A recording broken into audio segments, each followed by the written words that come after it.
Good afternoon, everyone. I believe I am audible to the end seats, right? Okay, thank you. So we are Team Mayrsara from Symbiosis Institute of International Business in India. Before we start today's presentation, I'd like to share what created the spark in us to come up with Mayrsara. What was it that inspired us to come up with a solution? So last April, when I was visiting farmers in the state of Gujarat in India, as part of my summer internship project, when I was trying to find out what is the viability of coming up with an online retail store for farmers. And I happened to meet this particular farmer called Yasir Mohammed. He said, ma'am, please don't come up with very fancy things for us. You just look at my field. I have invested almost 50,000 rupees into it. The crop is ready, but I don't have a buyer who can take it. And the amount that he's ready to pay me is not even enough to harvest the crop. And I'm already in debt because I have invested for the input. I don't have money for harvesting. So we don't want fancy things. Just help us survive with whatever we have. And then it made me think. And coincidentally, when I was coming back from the place, I overheard a few ladies speaking in the shared cab that I was traveling in. They were speaking about how the food prices are going really up, particularly vegetables, because in summers, the temperature in Gujarat is around 47 degrees Celsius, and in the market, the availability of vegetables is really less. And she was complaining about how particularly lady's finger has gone up to 80 rupees per kg. And Yasir Mohammed was saying that he was not able to get even 15 rupees per kg. And that's why he's just letting his crops die in the field because he cannot afford to harvest it. A little more research into it made me realize that India produced 82 million tons of fruits. India is is the largest producer of fruits in the world, second largest producer of vegetables. Yet, as per FAO report, 45% of it is lost in the supply chain. 20% of it is lost in the transportation system itself. This is basically because we don't have a proper system to ensure whatever farmer produces reaches the consumer. So let's start. I'll take you through what's going to unfold in the next 20 minutes. We'll share our vision and objectives, followed by the purpose of the business case, the problem statement, the proposed solution, the implementation strategy, financial management. We'll also discuss the framework, the risk management initiatives, the impact assessment on the stakeholders, sustainability, post-pilot strategy, which ensures the commercialization of the idea, and then we'll end it. So meet our team. I am Neetu. I also have with me Shashank and Zubin. We are from Symbiosis Institute of International Business. We are agribusiness professionals. Our vision is basically to be the best fresh produce brand in the world, while at the same time ensuring that the rural society develops with a model, the incomes and ultimately the standard of living of the farmers has to increase with the development of the country. So our key objectives are to increase the availability of food only by reducing and focusing on the food wastage by around 10% in the first 3 years of our project.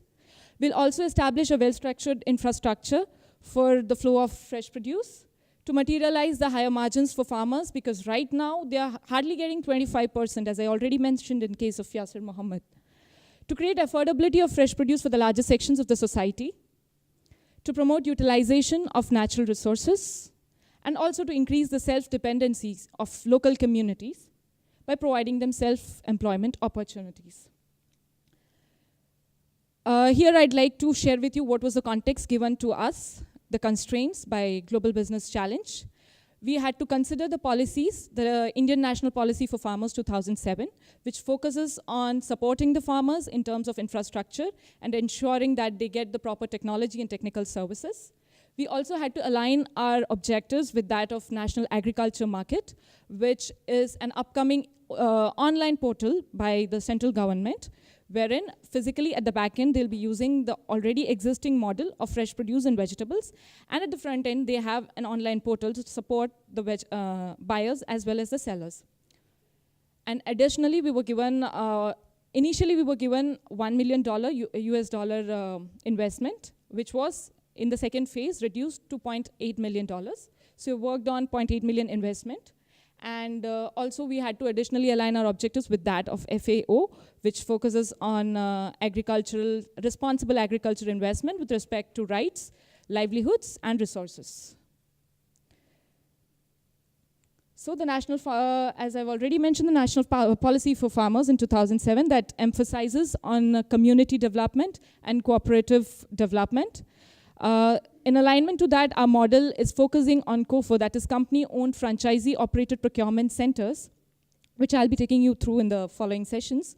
In alignment with National Agriculture Market Initiative, we have to assure that there's a standardized quality because 82% of the Indian farmers have small or marginal land holdings. So the variety of produce that comes into the market is very diverse in terms of the quality, in terms of the variety that they use, that they produce. So we have to come up with a standardized system so that we have a tradable quantity for the market.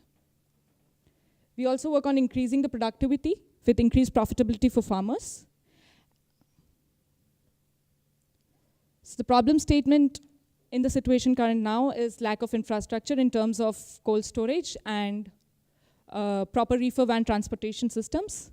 The lack of technology and institutional support, farmers really don't know what's in store for them. The government has come up with so many initiatives, but they lack awareness. It doesn't go down through them. It's lost somewhere in between the intermediaries. As I've already mentioned, there's lack of quality standardization, where price discovery is really an issue. In one state, there is high demand, there's no supply, and the prices are really high, but farmer is letting his crops die in the field. So that's where we have to bridge the gap. The highly disintegrated quantity of produce, because owing to the small and marginal land holdings, and the lack of skilled laborers and scientific handling. As of now, they just handle it very roughly. They don't consider that it's a perishable item and has to be handled with care. So that's where we need to train the population. The analysis and the identification of the options. The first one is Agriculture Produce Marketing Commission, which is the existing model initiated by the state, wherein there is around 11.5% of cesses to be paid in the form of taxes. Plus, it is compulsory to have a license if you want to be involved in selling fruits and vegetables. Now, the farmer does not have a tradable quantity, so a trader does it on behalf of the farmer. He exploits the farmer, he pays them less, he charges more. So no matter how much produce is available in the market, he will charge accordingly, and the farmer is always getting a constant price.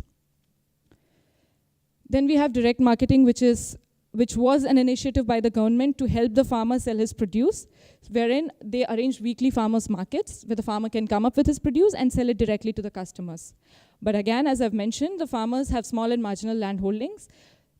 And also, if a farmer is producing only tomatoes, he can only come with tomatoes. But the consumers in the urban area, they want a basket of products. They want tomatoes, they want also lettuce, they also want potatoes. So that's where there's a gap between the supply. And there is contract farming, which is being highly done by corporates, wherein specifically food processing industries, they just go to the market. They have a contract signed with the farmers wherein they specify what kind of produce do they want, and they take it away. They also support them with input, but where the problem lies is they will only take about the quality or the specifications that they have given. So if a farmer indulges into contract farming, he signs an agreement. At the end of the harvesting season, the company ends up taking hardly 30 to 40% of what he has harvested. The remaining 60% is just rejected. He has to sell it to the domestic market. The domestic market claims that you have come to us with the rejected products. So he doesn't get a price. Again, the 60% of the produce, he doesn't get a price. So our solution is where we connect the farmer with the procurement center. We'll have, as I've already mentioned, company-owned but franchisee-operated procurement centers at each village level. These procurement centers would be equipped with a solar micro-cold chamber with a capacity of around 5 to 6 tons. And it would be run by farmer produce organizations. So farmer produce organizations is an organization formed by a group of farmers, say around 100 to 120, and in the state of Maharashtra there are already 120 farmers, 120 FPOs functioning. But the issue that they find is they don't have the expertise, they don't have the skills, so they want someone who can help them with the skills.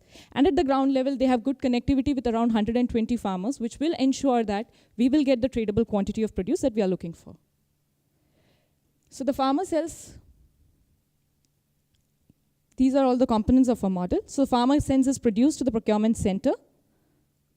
In return, he gets a warehouse receipt. And in the meantime, the produce goes to the hub for the further processing. The farmer gives the warehouse receipt to the bank and encashes it. The hub grades the product and sells it via e-commerce, retailers, or through processors.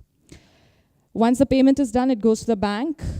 And additionally, in the second phase of our project, we'll also be supporting farmers with agronomical services, input services, particularly in the second phase, because we believe as long as there's no supply chain, the more we produce, the more we waste. So let's first cut down on the wastage and then help them increase the productivity. So these are the key facts, the highlights of our solution. I've already mentioned the COFO Procurement Center, wherein we'll have a franchisee run by farmer produce organizations. We will have our buyers. The company, Mayrsara, will have our buyers at the procurement centers who will ensure that the particular quality is being bought and the quality standards are being followed. We'll also train them for that. And second is the commercializing use of the solar micro-cold chamber. India being a tropical country, we are blessed with 2,800 hours of annual sunshine. So we just thought of banking in on it. And overall, we have a holistic approach. So this is how the implementation strategy would go. First, we'll identify the locations. We already have, in fact, for setting up of procurement centers, wherein there's high produce of fruits and vegetables. We define the quality standards. We initiate tie-ups with FPO, collaborate with logistics provider. We'll design a flow of information system to ensure that the farmer and the producer and consumer is not only connected in terms of flow of goods, but also in flow of information, what exactly the customer wants. Ultimately, we dream or we have a vision of ensuring that farmer produces what the consumer wants so that the demand and supply is always in sync with each other. Establishing the tolerance levels for quality and price because we don't believe in compromising with quality. Assigning accountability and defining roles, which is basically a management framework. I'm really sorry for a mistake in the timeline. That's the year. We'll be starting in July 2016 and not 2015. It's okay. So we'll start up with a procurement center in Nasik, Solapur, and Jalgaon, which is very famous for production of onions, watermelons, grapes. It's the highest exporter of grapes. Nagpur, specifically for oranges.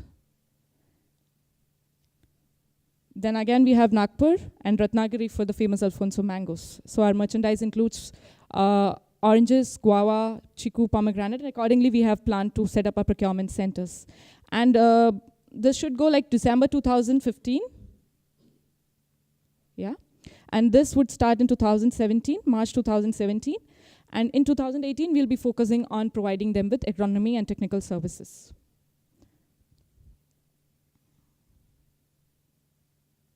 So what's the work plan like? In phase 1, we'll identify the procurement centers, we'll identify the FPOs, the tradable quantities with the kind of specifications that we require. We'll set up our people there to ensure that they are in line with the quality requirements that we are looking forward for. We'll train them for the handling and handling of fresh produce. We'll have a trained quality personnel from our company at the FPO procurement centers so that all quality requirements are in place. In phase 2, after imparting the training, we'll ensure that the operations are going on smoothly. We'll leave it on for the FPOs to take care of the operations. And then finally, phase 3, we'll start up by providing them with technical services. We'll help them because, as I've already mentioned, since they have small and marginal farm land holdings, they cannot afford to invest into harvesting equipments or such kind of machinery. So we will facilitate it, we'll provide it to them on rent. We'll integrate the system in such a way that they can afford it. Next is financial statement, will be taken over by Shashank. Thank you.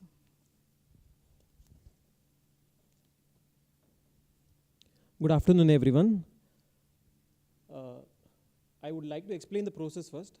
When the farmer brings the produce to the procurement center, usually it happens that they'll pack it in gunny bags or plastic bags. So there is no scientific handling. So we would like to use crates, pallets, and sorting tables to check the produce. If it is not rotten or rotten, after checking the produce, we would go back, we'll put it into crates, and we'll put it into we'll keep the crates in the pallets, and we would put it into micro cold storage. Only when there is order, we remove it, then we'll send it to the hub, so that there is no dumping of material to the hub and there is no wastage. And then if you go to the hub, we have again crates and pallets and the cooling system, so that the contamination is very less from the human body, and it is the moisture is not lost. The fruits also should maintain fresh. Then diesel generator in case of any failures, power failures. Then weighing machines and barcode systems, and packing lines for the final packing, and fixtures for picking up. That is so there's the income statement. So our total revenue was like that is the number. Okay, sorry.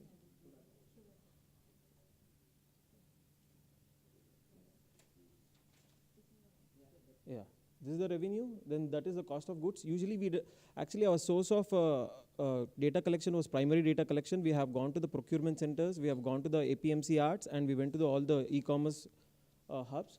And actually, if the price is 180 in the market, their procurement cost was around 90 rupees. That was around 50%. So we have calculated at 50% of our selling price. Then that is the gross profit. Then these are the expenses.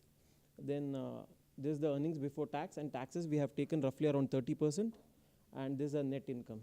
So ROI works around 16% the first year and 30% in the final fifth year. But if the procurement and the sales increases, the ROI increases exponentially.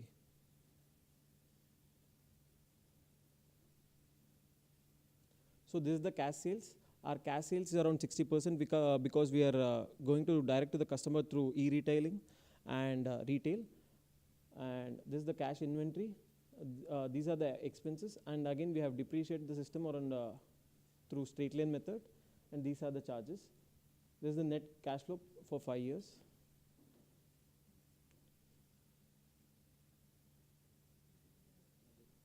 Okay, thank you. The next part will be continued by Zuban. Thank you. Good afternoon all. So I'll be taking you forward through a model. So here we have a basic framework of how the management of Mayrsara and a model is going to look like. So here we have certain key functions in our governance. Like, for example, the identification, the evaluation, and the development. The identification could involve identifying strategic locations for our procurement centers, identifying the locations for hubs. So, and evaluating could be evaluating the present value of future cash flows, or it could be evaluating the value of the land we are going to invest in. And development could be in the form of infrastructure throughout our entire model, or a specific component of a model. And going forward, so the identification, the evaluation, and the development would be under the purview of the management of the company. And the consultation, quality control records, and the approval. These things require a lot of minute details. So they put these under the purview of the quality check personnel, because we'll be consulting him for for the amounts to which the quality of standardization should be set, the quality controls and records which need to be in place, and also he needs to give the final approval on the kind of products which come in. And going forward, the implementation, the promulgation, and the review. So these will be under purview of the FPOs. Since we are a company-owned and a franchisee-operated model, the franchisees are the ones who will be implementing the final ground-level operations. So we leave implementation under them. Again, promulgation and review will be under the management of the company. And last but not the least, we have Mayrsara, who will be taking, the delivery system, who we make it accountable for the third-party logistics. So going forward, these are some of the risks which we've identified in a model. And so starting from raw material procurement to the packaging process. So we have 5 steps. Raw material, the procurement, where there could be not available enough raw materials. There could be loss in quality, or there could be loss in transit. And in turn, we've also mentioned the action plan required, like have proper planning, have proper buffer in place, have a dedicated quality person to check the kind of produce which comes in, and trusted parties which are verified by FSSAI, which is a board in India. It's Food Safety and Standardization Authority of India. They verify the kind of logistic companies and kind of services they provide. So similarly, we have, so these are the certain risks which we identified. And these are the key stakeholders: a farmer, The customer could be in form of retail, e-retail, third-party logistics, bank, the government of India will be investing in us. Universities will be tying up for training of our for skill development in procurement centers. And last but not least, we're going to our sustainability is going to be in 3 levels. Economically, we hope to increase farmers' revenue and reduce prices in the market. Environmentally, we are very sustainable because. Okay, thank you so much.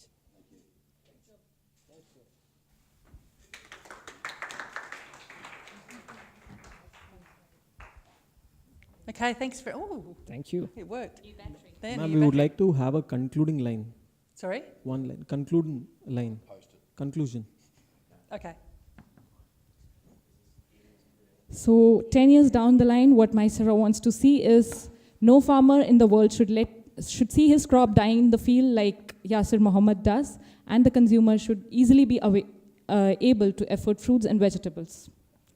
Okay, excellent. Thank you. All right, who wants to start off? Yeah. So just on that last point, this is a pretty Indian-specific proposal. So how do you see it scaling across boundaries? How do you see it scaling and being useful to economies outside of India? So actually, the situation is more or less similar in many of the African countries as well. We've done a little bit of primary research into the country of Rwanda in Western Africa, wherein again they have a lot of fresh produce, but the farmer has to sell it in the terminal markets. They don't have an option. So if we have a proper system in place and we commercialize and ensure that there is scalability, we can make sure that the produce is exported to other countries where there is not availability or the climatic conditions are not very suitable for fruits and vegetables. So the average production in India is 1,100 kgs per hectare, but the highest is 3,900 kgs, that is in Spain and US. So and India is the largest producer of fruits and vegetables if you see the data. So when the productivity is so less, still India is being the number one. So when the productivity increases to 3,000 kgs per hectare, there will be a lot of fruits and vegetables in India, and we'll be able to export to other countries also, and we'll be able to implement the same plan in whole of the Africa, because it's a developing. So it's a developing economy solution. Yeah. It's not something that's transferable to developed economies. Not developed economies, not exactly. This model is specific for developing economies. Like I've already mentioned, there's 83 million tons of produce available in India. If we consider even the 40% of it, almost 30 million tons of fruits and vegetables is being wasted. So those 30 million tons could feed thousands or maybe millions of people. And if this model can also be replicated into Africa, I mean, the impact is going to be huge.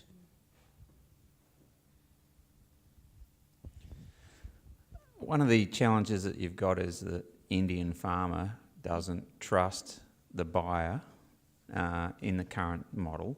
In your model, what's the ownership of the hub? How do you get the farmer to be a part of the trust around pricing so that they're willing to contribute to that, to supply their product, and then do they have an ongoing interest in that hub so they will then start to regulate their own quality assurance in terms of what they're delivering? So that's why we have adopted the company-owned franchisee-operated model to be run by farmer-produce organizations. So as I've already mentioned, a farmer-produce organization would have around 100 and 120 farmers. So it's a community of farmers. So they are also, if they are taking up the franchisee, they're also getting a share of the profit. So ultimately, it's going to benefit them. They'll feel more kind of a part of the model. Herein, they'll be directly a part of the model. Okay. All right, that's good. I was just wanting to clarify that.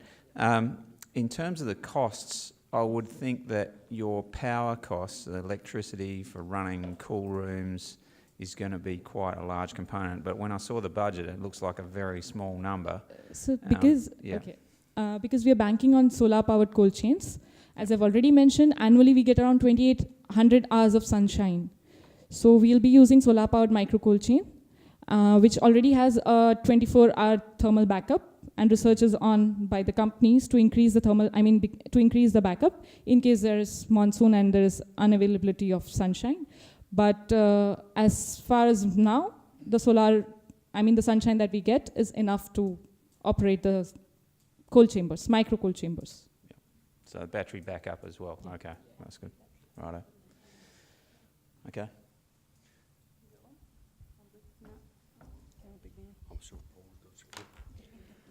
Well, first up, I'll make a statement, and I must congratulate you on putting back up the fact that we actually produce enough food in the globe.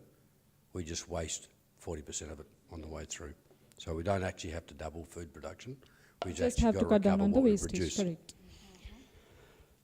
So you put up on the screen a presentation, you need a generator, but now we're discussing solar.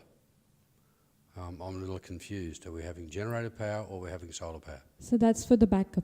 In case, if the rains are continuing for a long period of time, we'll be using diesel generators as backup. Okay. So the generator is for the hub, because in hub we don't have a solar powered micro cold chain. The generator is for the hub and it is for the cooling systems. But in the procurement centers, we have a solar powered micro cold chain, and so it is run by solar energy. Basically, we can't afford to let the temperatures go above what it should be. So it's only a backup that we're keeping. Okay. I'm a little concerned that your system's reliant on having a quality standard for selection at the procurement centre. There's no education going back to the farmer to say, don't send that fruit or vegetable. You're actually waiting until it's been transported, but before you then put in a protective system of quality, that signal needs to go back to the farmer to not send it. Can you just repeat the question? I'm not very clear about it. Yeah. All your quality statements are made that you're going to identify failed crops or produce in the centre after the farmer has already sent it. A good supply chain or a mature supply chain will have educated the farmer to have not sent it in the first place. Sir, actually, what is the model? It is run by farmer producer organization only. With those farmers, we put one buying merchandiser and a quality control person. They will teach in the process of this pilot project for 3 years. These buying person, merchandiser and the quality person will teach them what to select, what not to select and how to select, and they'll teach how to, after 3 years they'll show the quality, in the 3 years time they'll show the quality also. But we mainly select the good ones, which is not the rotten ones. We don't select upon we have the quality specification also. We don't mainly select the rotten ones, that's all. Rest all, we'll consume it, and which is in small in size, we'll send it to the processing industries. So all the fruits which farmer produces will be consumed by us. So that is the model. So in the 3 years time, the farmer is trained for quality, sir. Okay. This is all reliant on having a customer, but your model doesn't show that you have a commitment from the hypermarket or the customer or the next part in the chain. You're developing a whole collection system, procurement system. How do you know you actually can sell that fruit?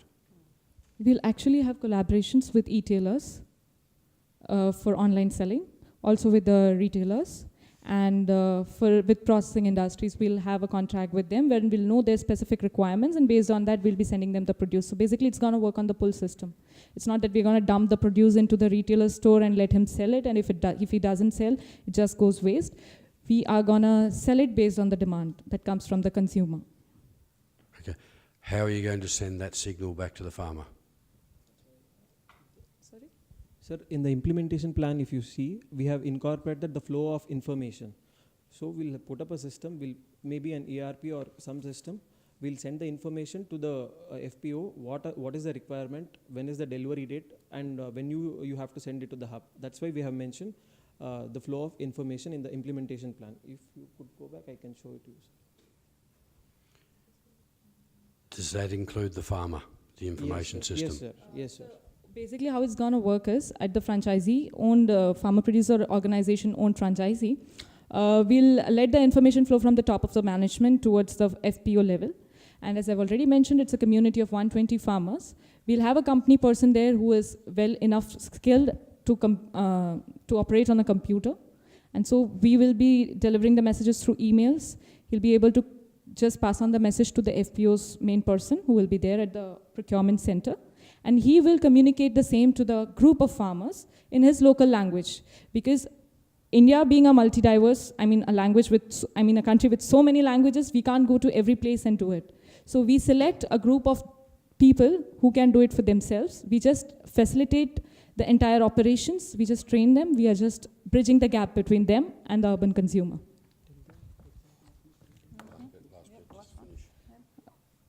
Like recently in my internship project itself, what I did was I met a group of, attended a conference of farm produce organizations, the directors of farmer produce organizations. Particularly the directors are really educated and well enough skilled to communicate and to interact with the consumers and the urban people. But the small and marginal farmers are the ones who cannot do it for themselves. So what I did was I formed a WhatsApp group because they have smartphones, they have connectivity, but the small and marginal farmers do not. So whatever message I communicate to the director of the FPO, he makes sure that the other 120 people are in flow with the system. So that's why we have chosen FPO for the procurement center, because reaching out to each and every small and marginal farmers is a hell lot of a task. This facilitates it. Sorry. And finally, unless I wasn't paying attention, you're coming to us to ask us for something, but I don't know what it was. Investment.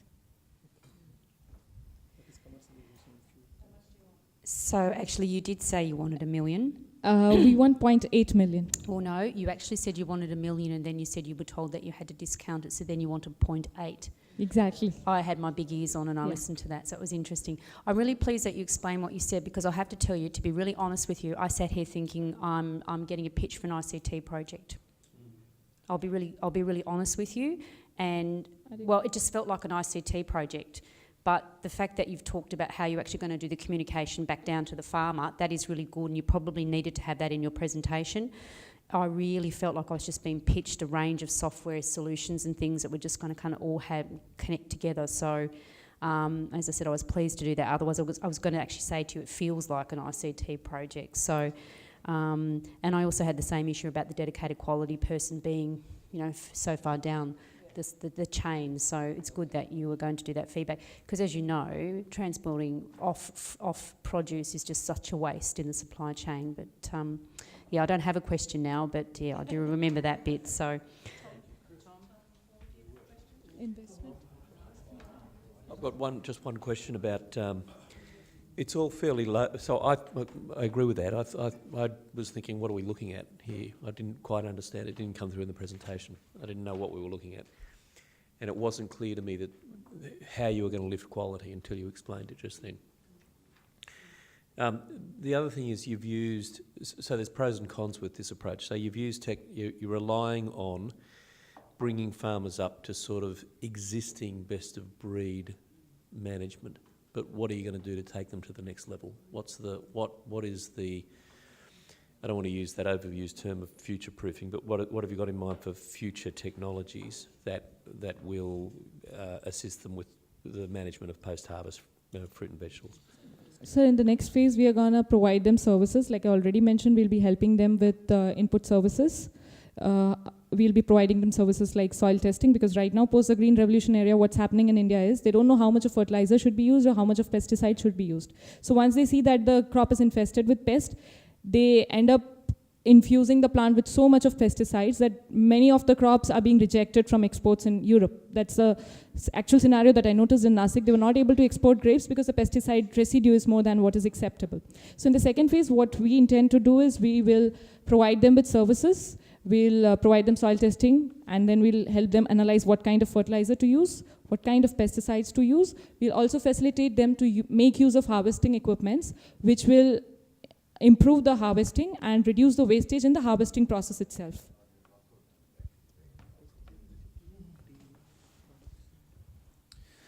With all those services that you're adding in, obviously there's a cost to all of those to the farmer. How willing is the farmer to pay for those things? Where are they going to see the commercial signals to make them want to go and adopt these better practices? That to me is the sort of critical thing. You know, that they're not going to be incentivised to spend the money wisely, or to do the soil tests, or to invest in a piece of machinery, unless they're being paid more for the produce. So this becomes really quite a critical circle around getting your produce to a premium price or better than they can receive today? So first, we keep the supply chain into proper place so that wastage is reduced. He gets better margins. He's economically able to survive. In the second phase, what we do is we provide them services.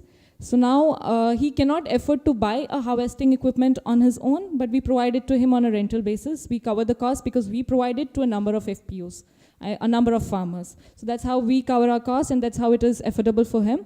And like I've already mentioned, I just mentioned the case of Yasir Mohammed. He had a debt. He had taken a loan to ensure that he can sow or make his produce harvest, but he cannot afford to take it more. So we have collaborations with the bank, and wherein we can ensure that on the warehouse receipt, he gets a credit till the time he gets the produce money back. So that's how it's going to be in place. Like National Commodity Derivative Exchange of India is already doing it for non-perishables. We're going to come up with something like that in the form of standardized warehouse across India. When we'll standardize the quality, we have the quality specifications, like this is a size. I mean, this size should be in grade 1. This is a size which should go to grade 2. These are the quality, these are the type of things which can be accepted into grade 1. This cannot be. We have a quality framework for it, which has to be followed and will be trained to the FPOs. So we'll just make sure that they are followed.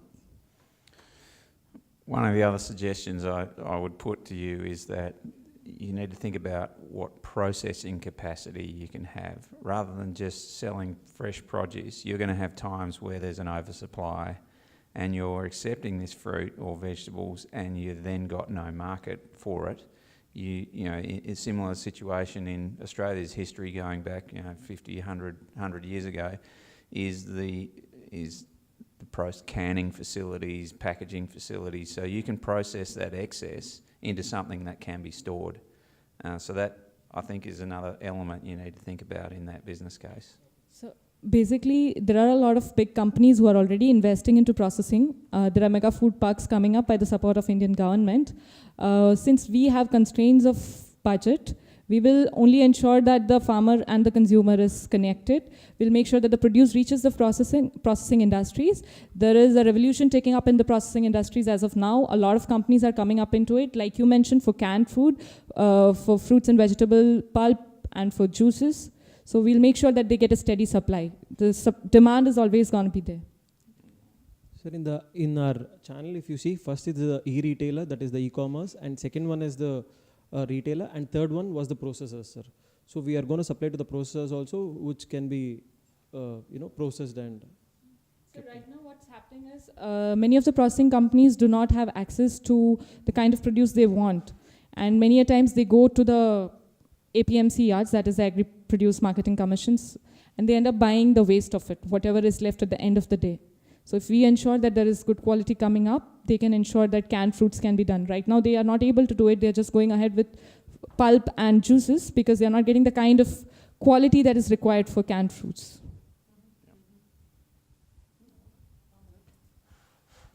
I was just going to jump in there. These solar-powered cold stores, Yes. do they exist? Yes, sir. Yeah, they do actually exist, and there are a number of companies in India who are already manufacturing it, like Ecozen and Amathon. And how big are they? Sorry? How big are these cold stores? Sir, like I mentioned, the basic problem that they're finding is they have to find small and marginal farmers and ask them to invest into a cold chamber. This would cost around 10 lakh Indian rupees. 10 lakh, to be approximate, 10 lakh Indian rupees, which a farmer cannot afford. So that's why we are providing that service to them. We are coming up with micro cold chambers wherein we'll facilitate the FPOs to come up and develop their, store their produce there.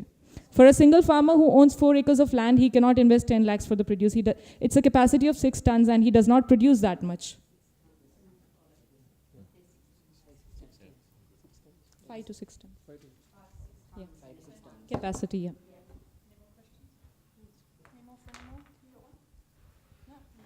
Okay, guys, thank you very much. Great presentation. Thank you. Yeah, okay, no worries. We'll dinner tonight. Yeah. Okay, okay. There you go. Thank well you. done. Good job. Thanks for the attention.